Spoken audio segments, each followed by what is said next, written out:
Samahan nyo kami dito sa tinatawag dito ng Agoong. Dito sa Santa Monica Parish. Welcome to Adobo.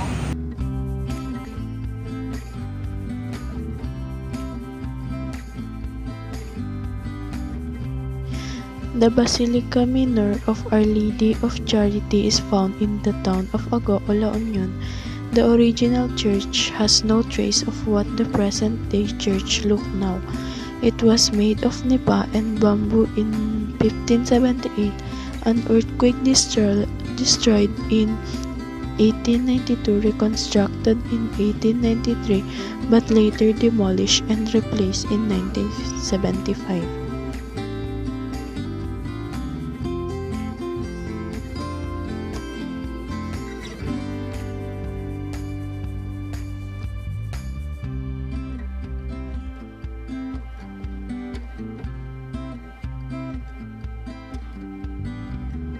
Mexican Baroque architecture are the feature of this basilica. There are two different kinds of bell towers flanking the facade of the church. The right one is a bell gable and the left is a hexagonal tower rising 4 levels.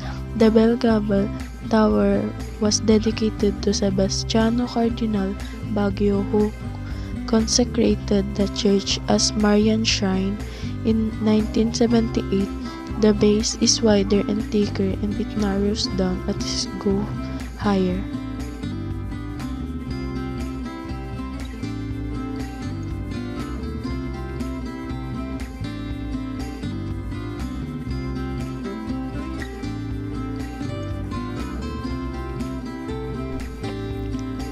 We also have the St. Francis Gardens. The St. Francis Garden is filled with different flowers.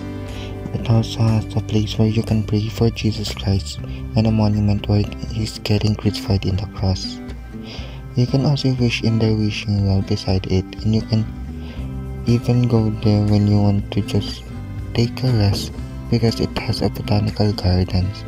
This botanical garden emits natural beauty that make you feel so relaxed.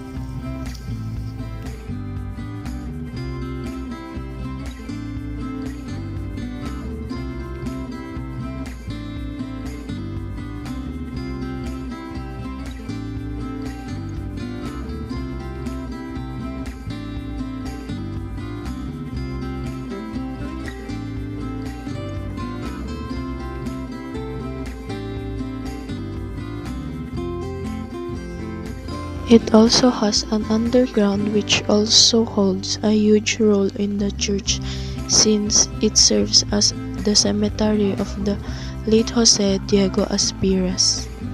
Jose Diego Aspiras, also known as Sunshine Joe.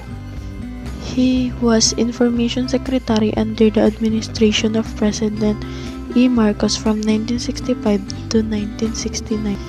He was Congressman for La Union 2nd District from 1969 to 1971.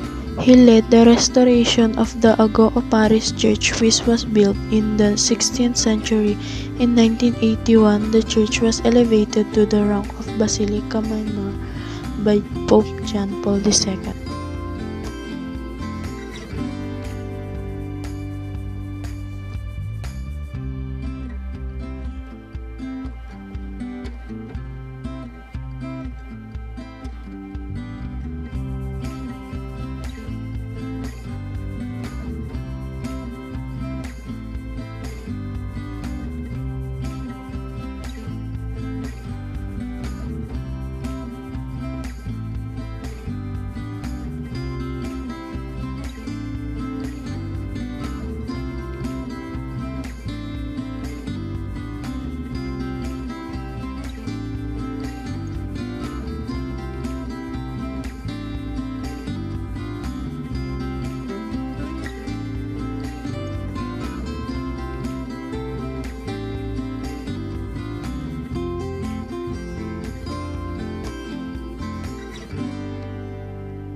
I hope you guys enjoyed our video.